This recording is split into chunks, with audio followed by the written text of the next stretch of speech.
Ahora, vamos a trabajar también con algo del vocabulario que hemos podido ir revisando hasta el momento.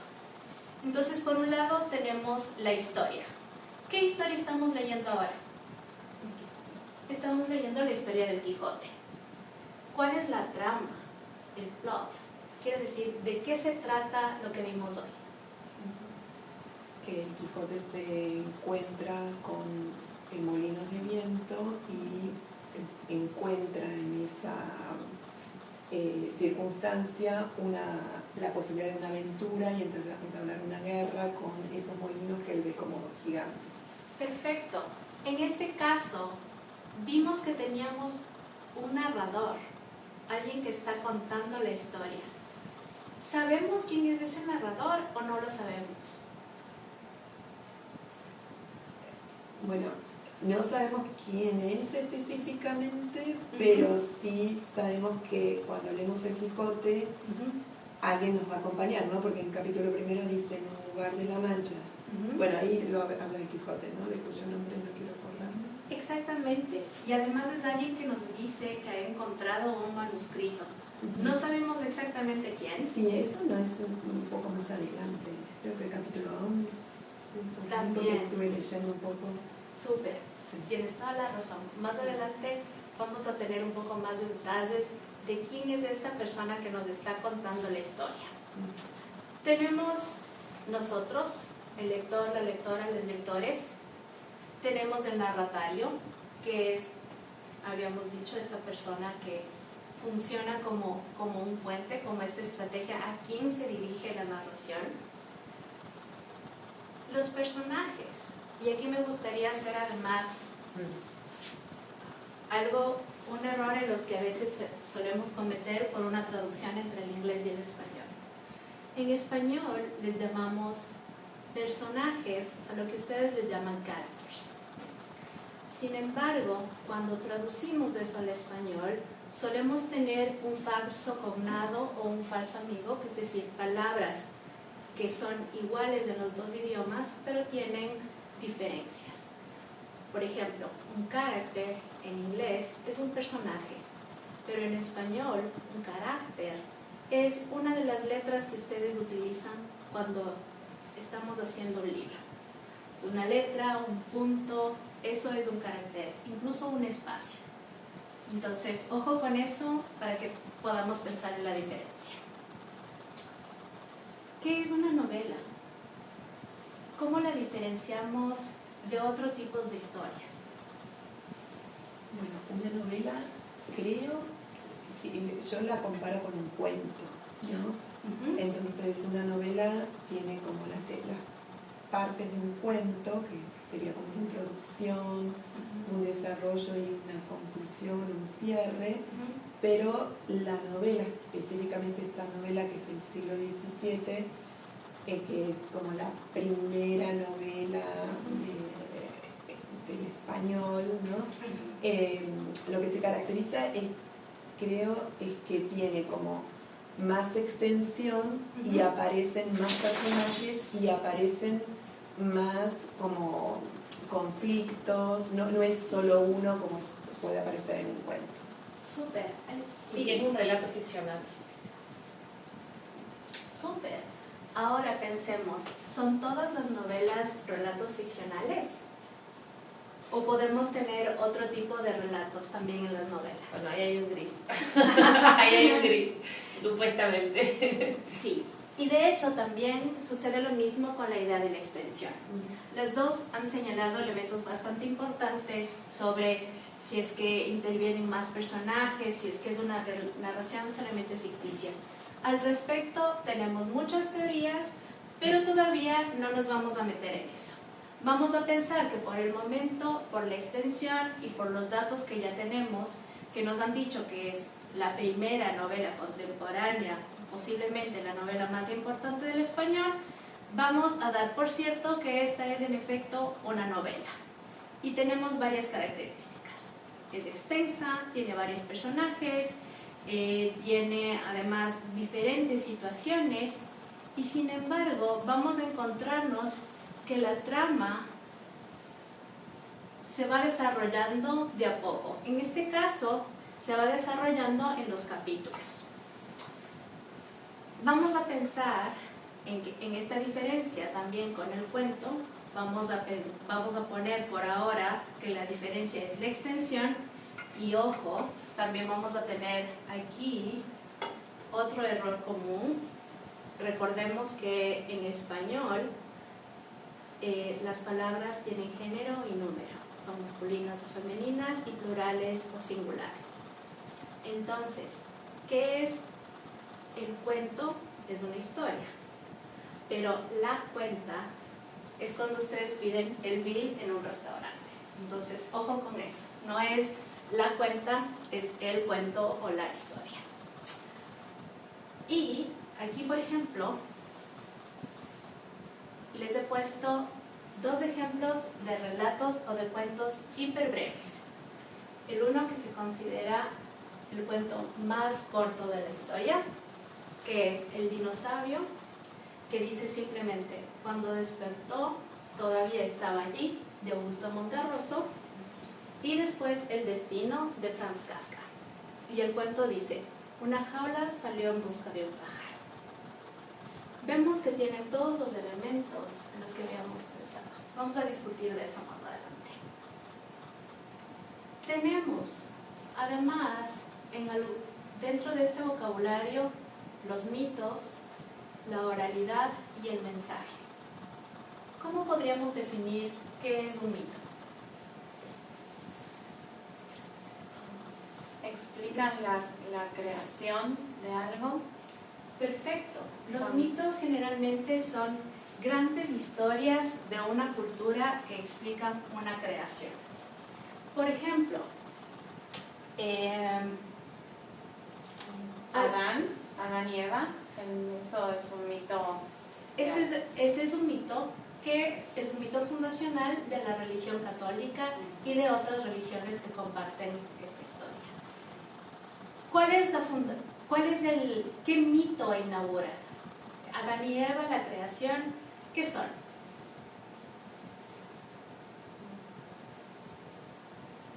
Vamos a decir que es un mito de origen. Es lo que da origen, en este caso, a la humanidad. Como el Popol Vuh. Exactamente. Adán y Eva, hechos por Dios, son los primeros hombres. En el Popol Vuh tenemos, en cambio, que la creación se hace, hay diferentes momentos en los que los dioses también crean a la humanidad, igual que Dios en el Génesis ha hecho diferentes creaciones. La oralidad. ¿Cómo definirían la oralidad? Yo la relaciono con la escritura, ¿no? Como la oralidad es como una forma de transmitir, por ejemplo, una historia verbalmente. Entonces eso implica que hay como una tradición oral donde las historias van pasando, por ejemplo, de generación en generación. No sé si eso es lo que estamos pensando. Súper, muy bien. Rami. La oralidad tiene un componente colectivo, en contraposición a la escritura, donde muchas veces nos topamos con un autor o una propiedad del texto. ¿Puedes darnos un ejemplo? Por ejemplo, hay muchas canciones, estoy pensando en la cueca, que es una música tradicional chilena, de las cuales no se conoce el autor, y sin embargo toda la gente sabe bailarlas y cantarlas. Súper. Claro, es como que no se sabe el origen, ¿no? Y en esa medida podríamos pensarlo también en relación con los mitos. Muchas veces los mitos también nos lo ha contado alguien o pertenecen a toda una cultura y no podemos atribuirle un autor específico. Y sin embargo se ha ido transmitiendo en adelante. Si pensamos en el mensaje en relación con los libros, ¿en qué pensamos? En el argumento, por ejemplo. Perfecto. Y justamente es lo que hemos estado trabajando el día de hoy en nuestra clase. Y aquí vamos a pensar en los tipos de narradores y los tipos de narración. Y vamos a pensar, así como dijimos que existe un narratario, que es alguien a quien está destinado el cuento, vamos a pensar de nuevo en lo que veníamos conversando sobre el narrador. ¿Quién narra y cómo podemos describir? Por ejemplo, habíamos dicho que en el Quijote sí tenemos un narrador, pero todavía no estamos seguros de quién es. Ok. Ahora, ¿es el autor del Quijote? ¿Quién es el autor del Quijote? Cervantes. Súper. ¿Es Cervantes el narrador de esta obra? No sabemos. ¿Qué opina Rami? Si tuviera que escribir un ensayo, probablemente me referiría como el narrador dice en tal parte y no diría Cervantes dice esto en tal parte. ¿Por qué utilizarías esa diferenciación? Esa es una buena pregunta. Pero principalmente porque el narrador también compone una agencia un tanto ficticia dentro de la historia. Y no necesariamente va a representar los pensamientos del autor o algo así. Súper, tenemos ahí una primera diferenciación. No necesariamente el autor es el narrador. Cari, ¿tenías un comentario? Sí, que me acuerdo que un poco más adelante del capítulo 8 habla de que en un mercado o algo así se encuentran con un manuscrito de un capítulo del Quijote, ¿no? Entonces da la sensación que hay como muchos escritores del Quijote y es como que este narrador no necesariamente sería Cervantes por esta circunstancia de que hay varios escritores. Súper. En este caso vamos a hacer una combinación de estas dos respuestas, con algunos de los elementos que ha mencionado Ramiro y otros Cari. Entonces, pensemos también que el narrador es como una estrategia o un elemento que utiliza el autor para presentar su relato. No necesariamente podemos decir que Cervantes, que es el autor quien escribió directamente la obra, es necesariamente quien nos está contando. Vamos a pensar que es como una instancia que representa lo que nos quiere contar. Toby. También este capítulo termina la primera parte y se acaba cuando se va a dar de madrazos con el vizcaíno. ¿Sí? Entonces se van a dar la última espadazo, el uno corriendo a toda con Rocinante y el otro cubriéndose con una almohada, ¿verdad? Y antes de que pase eso dice y no tengo los documentos, no tengo los archivos a mano, pero no sabemos qué pasó en este punto y tendremos que parar aquí la cuestión. Y te deja ahí colgado a mitad de lo que va a ser todo el drama. A mitad de lo que nos va a dar. Entonces, eso también es súper importante, porque eso nos va a dar también algunas diferenciaciones entre qué tipos de narradores tenemos. Entonces, por ejemplo, aparece este primer tipo de narrador que nos cuenta solamente determinada información y nos dice, como no tengo los papeles a mano, tengo que interrumpir el relato y luego le sigo contando. Es como si él estuviera ahí, como si él estuviera viendo o supiera algo, ¿verdad? Vamos a decir que este narrador es un narrador testigo. Es alguien que está viendo las cosas o nos las puede contar. Vamos a pensar en oposición. Existe un narrador que en cambio lo sabe absolutamente todo, que es como si fuera alguno de los dioses. Es omnisciente. Lo ve todo, lo sabe todo, conoce los nombres de los personajes, conoce qué es lo que están pensando y nos va a contar todo eso. Y nosotros es como, a ver, pero aquí solamente hay estos dos diálogos, ¿Cómo es que él sabe lo que están pensando? Vamos a pensar en eso. Y a la vez vamos a pensar en que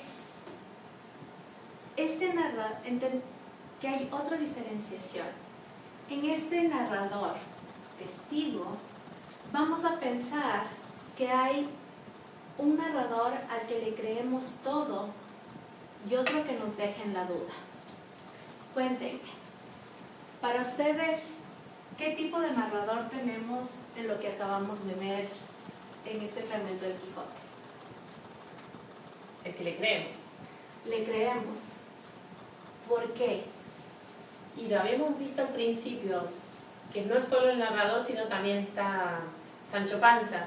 Entonces es como que hay dos contra uno, hay dos, el narrador y uno de los personajes que confirman, por ejemplo en este caso, que los molinos no son gigantes, sino son molinos. Súper, tenemos como una verificación de la verdad.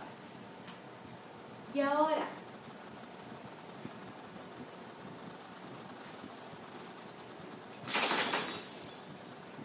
con eso terminaríamos nuestra clase de hoy. ¿Tienen preguntas, dudas, elementos que les gustaría seguir revisando? ¿Algo que se les haya quedado pendiente? Sí, a mí me gustaría que, si podemos después, en la próxima clase, hablar un poco del narrador fidedigno y el indigno de confianza, y si podemos poner algunos ejemplos. Súper, en nuestra próxima clase vamos a tener ejemplos específicos para identificar cuáles son los tipos de narradores y también qué nos van contando y cómo. Entonces vamos a cerrar con algunas estrategias. Entonces, si es que volvemos a nuestra cuestión inicial, la realidad y la ficción. ¿Con qué nos encontramos el día de hoy en el fragmento del Quijote? Nos encontramos con una estrategia a la que le llamamos metaficción. ¿En qué consistía la metaficción? Es una ficción dentro de una ficción. Súper, muy bien, Karen. Y la identificación de la voz narrativa. ¿Qué encontramos ahí? ¿Qué vimos hoy? Que había distintos narradores. En Súper. primera persona, en segunda persona, en tercera. Perfecto. Si volvemos a pensar entonces en el narrador del Quijote, ¿qué tipo de narrador tenemos? ¿En qué persona está hablando? En primera persona. En primera. ¿Por qué? ¿Qué es lo que nos dice? Y en plural usa el nosotros. No vamos a, dice, me parece. Habla como de ellos, me parece. No vamos a dejar, dice en una parte. La aventura va guiando nuestras cosas. No, Eso pero lo dice eso el Quijote. La aventura Ese es Ah, el Quijote. Vamos a leer. Descubrieron, ellos descubrieron. Entonces, el narrador habla de Quijote y de Sancho. Exacto. Ok. como si fuera testigo de Ok. Entonces, ¿qué tenemos ahí? ¿De qué personas nos está hablando el narrador? Está usando la primera persona. ellos. Ellos. Una Entonces, tercera. está utilizando una tercera persona del plural. Súper. Entonces, nos vemos en la próxima clase. Traigan por favor sus preguntas y recuerden leer sus materias. Gracias. Gracias. Gracias.